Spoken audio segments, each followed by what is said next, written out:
एक बार अनम्यूट कर लीजिए अपने आप को। जी कहाँ है राजेश सर? जी जी सर। 2011 में जब सरकार ने पहली बार बिहार शिक्षक पात्रता परीक्षा ली, उसके बाद उसकी बहाली 12 में हुई, 14 में हुई, 15 में हुई या 16 में लास्ट उर्दू शिक्षक की बहाली हुई थी। 16 के बाद अभी तक बहाली नहीं हुई है। 11 में जब एग्जाम हुआ था बिहार शिक्षक पात्रता परीक्षा का, उसके बाद में सरकार लगातार एग्जाम नहीं ले रही थी। हम लोगों ने 2017 में आंदोलन किया एग्जाम लेने के लिए, बिहार शिक्षक पात्रता परीक्षा लेने के लिए सरकार के द्वारा हम लोगों ने आंदोलन किया। 9 दिन तक गर्दनीबाग की धरती पर हम लोगों ने अनशन भी किया था, जिसके परिणाम स्वरूप बिहार सरकार ने परीक्षा का डेट इशू किया। उसके बाद 2017 में हम लोग एग्जाम दिए। एग्जाम के 1 साल बाद 1 साल तक रिजल्ट नहीं आया। 2018 में हम लोगों ने फिर आंदोलन किया रिजल्ट के लिए और लगातार 15, 16 और 17 मई 2018 को पटना के गर्दनीबाग में हम लोगों ने आंदोलन किया और उस आंदोलन के परिणाम स्वरूप माननीय शिक्षा मंत्री जो उस समय थे वर्मा जी थे, कृष्णकांत वर्मा जी थे, जब सरकार ने पहली बार बिहार शिक्षक पात्रता परीक्षा ली, उसके बाद उसकी बहाली 12 में हुई, 14 में हुई, 15 में हुई या 16 में लास्ट उर्दू शिक्षक की बहाली हुई थी। 16 के बाद अभी तक बहाली नहीं हुई है।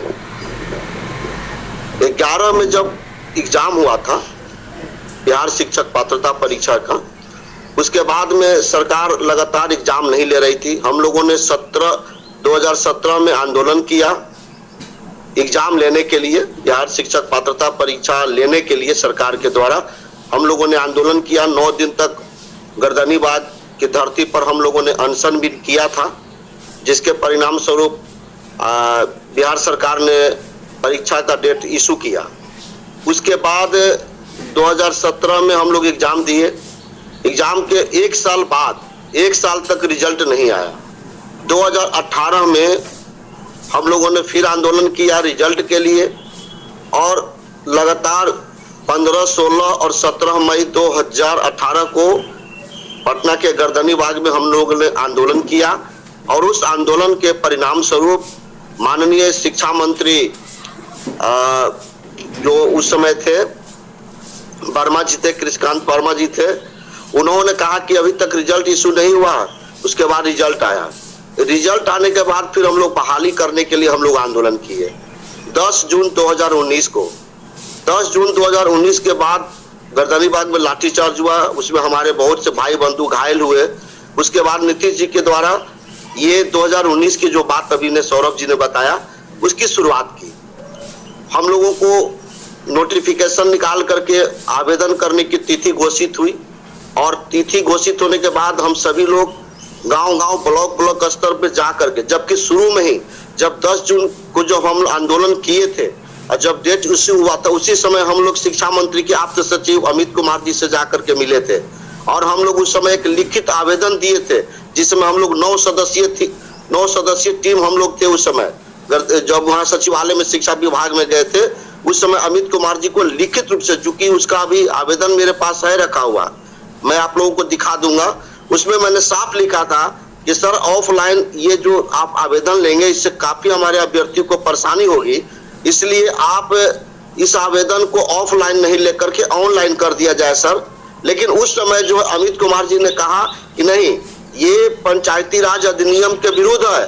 पंचायती राज अधिनियम में आप मुखिया के कार्यालय में आप ब्लॉक स्तर पर या जिला स्तर पर जो भी जिस तरह से प्रोसेस होता है उस तरह से आप लोग को आवेदन करना होगा। हम लोगों ने घूम करके एक आदमी जो है 40,000 50,000 रुपया लगा करके हम लोग हर एक पंचायत, हर एक प्रखंड, हर एक जिला स्तर पर घूम करके लगातार उसमें कितनों का तबीयत खराब हो गया, एक्सीडेंट हो गया, पैर टूट गया, बहुत से अभ्यर्थी की मौत भी हो गई। उसके बाद हम लोगों ने आवेदन किया। जब आवेदन करने के बाद 95% जब उसका मेगा सूची का प्रकाशन हो चुका, तब सरकार कह रही है, उस समय बन गए शिक्षा मंत्री चौधरी जी, तो इन्होंने कहा कि नहीं अब ऑनलाइन आवेदन लेंगे। और हमारे जो प्रधान सचिव हैं संजय कुमार जी, उन्होंने कहा कि नहीं अब नई प्रक्रिया से होगी। तो हमने जा करके वहां पर हम लोग सचिवालय में मिले और हमने कहा कि सर ये अमित कुमार जी से हम लोगों ने कहा था, तो उन्होंने कहा कि नहीं ये पंचायती राज अधिनियम के विरुद्ध होगा। तो फिर अब कैसे नियम के अनुसार आप आवेदन कर रहे हैं कि ऑनलाइन लेंगे? तब उन्होंने कहा कि नहीं आवेदन हम लोग ऑनलाइन ही फिर से लेंगे। इसी बीच में फिर हम लोग आंदोलन किए 18 जनवरी 2020 को 2021 को ये जो हुआ आंदोलन, तो इसमें क्या हुआ कि इसमें पूरे हम लोग बिहार भर के जो भी अभ्यर्थी हम लोग वहां पर एकत्रित होकर के सरकार को एक निर्देश देने का काम किया। उस पर माननीय मुख्यमंत्री जी ने कहा कि ठीक हम इस बहाली को प्रपोजल जो है उन्होंने कर दिया कि नहीं बहाली होगी और हमें न्यूज मिला कि इस पर फाइल पर साइन भी हो गया है। इसी बीच में तबियत खराब हो गया, एक्सीडेंट हो गया, पैर टूट गया, बहुत से अभ्यर्थी की मौत भी हो गई। उसके बाद हम लोगों ने आवेदन किया। जब आवेदन करने के बाद 95% जब उसका मेगा सूची का प्रकाशन हो चुका, तब सरकार कह रही है, उस समय बन गए शिक्षा मंत्री चौधरी जी, तो इन्होंने कहा कि नहीं अब ऑनलाइन आवेदन लेंगे। और हमारे जो प्रधान सचिव हैं संजय कुमार जी, उन्होंने कहा कि नहीं अब नई प्रक्रिया से होगी। तो हमने जा करके वहां पर हम लोग सचिवालय में मिले और हमने कहा कि सर ये अमित कुमार जी से हम लोगों ने कहा था, तो उन्होंने कहा कि नहीं ये पंचायती राज अधिनियम के विरुद्ध होगा। तो फिर अब कैसे नियम के अनुसार आप आवेदन कर रहे हैं कि ऑनलाइन लेंगे? तब उन्होंने कहा कि नहीं आवेदन हम लोग ऑनलाइन ही फिर से लेंगे। इसी बीच में फिर हम लोग आंदोलन किए 18 जनवरी 2020 को 2021 को ये जो हुआ आंदोलन, तो इसमें क्या हुआ कि इसमें पूरे हम लोग बिहार भर के जो भी अभ्यर्थी हम लोग वहां पर एकत्रित होकर के सरकार को एक निर्देश देने का काम किया। उस पर माननीय मुख्यमंत्री जी ने कहा कि ठीक हम इस बहाली को प्रपोजल जो है उन्होंने कर दिया कि नहीं बहाली होगी और हमें न्यूज मिला कि इस पर फाइल पर साइन भी हो गया है।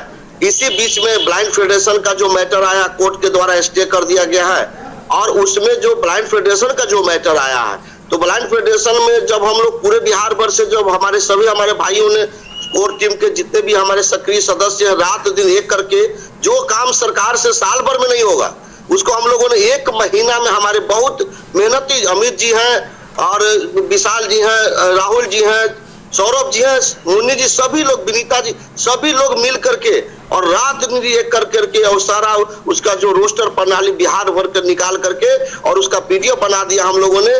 जो ब्लाइंड फेडरेशन के जो महासचिव हैं एसके रुंगटा साहब का कहना था कि हमें जो है 1% मिलना चाहिए, 94,000 का 900 सीट हमें चाहिए, जबकि 929 सीट हम लोग उनको दे चुके हैं। हमारी सरकार के द्वारा, हमारी शिक्षा विभाग के द्वारा उनको दिया जा चुका है। अभी पूरे बिहार में देखा जाएगा तो 150 से 200 से लड़के नहीं है जो दृष्टि विकलांग है, लेकिन इन लोगों को 929 सीट दिया गया है। फिर भी इनको रुंगटा साहब से संपर्क किया जा रहा है। हमारे बिहार के कुछ भाई बंधु हैं, जो महिम जी हैं, मुकेश जी हैं, ये जहानाबाद के एक लड़का है, एमएन तिवारी जी हैं, कुमुद रंजन झा हैं, ये बहुत से लोग हैं, मैं उनका नाम सबको बता सकता हूं। ये लोग जा करके वहां पर कन्विंस करके एसके रुंगटा साहब को और जा करके केस करवा दिया। और केस करवाने के बाद में 94,000, मात्र 150-200 लड़के के कारण 94,000 का जीवन बर्बाद हो रहा है। ये रुंगटा साहब पागल आदमी है, ये सुनने को तैयार नहीं होता है। ये हरिशंकर मिश्रा जी, ये सतीश कुमार झा जी, ये वहां पर जाकर के उन लोगों से बात किए, लेकिन वो कहता है कि हम नहीं मानने के लिए तैयार हैं। और ये हमारे बिहार के जो कर्णधार लोग हैं, जो महिम जी हैं, और ये लोग जाकर के केस कर दिए वहां पर। जब हम लोग इनको बताया कि 929 सीट आपको मिल चुका है, तो आप रणजीत कुमार सिंह जी ने इनसे कहा था कि 150, 200, 300 लड़के आप लोगों, मैं तुमको नौकरी जरूर दे दूंगा, लेकिन तुम लोग केस मत करो। अब ये लोग केस वहां जा करके मामला को स्टे करा दिया। अब सरकार का मंशा साफ नहीं है। सरकार कह रही है कि हम मेंशनिंग कराएंगे नहीं। सरकार की तरफ से अभी तक कोई पहल नहीं हुआ है। ये केवल उनकी मंशा साफ है ही नहीं, वो कराना ही नहीं चाहते हैं। अब ऐसी स्थिति में हमारे भाई बंधु अपने स्तर से भी हम लोग प्रयास कर रहे हैं। हम लोग अपने स्तर से भी कुछ सोच रहे हैं कि केस को किस तरह मेंशनिंग हम लोग कराएं। और ये जो ब्लाइंड फेडरेशन वाले हैं, बिहार के जो विनय कुमार है, ये सुनने को तैयार नहीं है। रुंगटा साहब सुनने को तैयार नहीं है और कुछ लोग भाई बंधु लग करके इसको मामला को फंसा दिया। तो अब ऐसे में हम लोग सभी लोग को मिल करके इस पर विचार करना होगा क्या कि हम लोग क्या करें। हमें जहां तक जानकारी मिली है कि हम लोगों ने भी केस फाइल किया है और केस फाइल करके और हम लोग चाह रहे हैं कि इसमें इंटरवेन करें और इंटरवेन करने के बाद अपने स्तर से भी हम लोग मेंशन करने का प्रयास करें। लेकिन कोर्ट बंद है, आज शायद 15 तारीख से कोर्ट खुलने वाला है। उसके बाद देखिए हम लोग का जो इंटरवेंशन हुआ है अगर स्वीकार करती है कोर्ट तो हम लोग उस पर भी अपने स्तर से प्रयास कर रहे हैं। हम लोग अपने स्तर से कोई कसर नहीं छोड़े हुए हैं।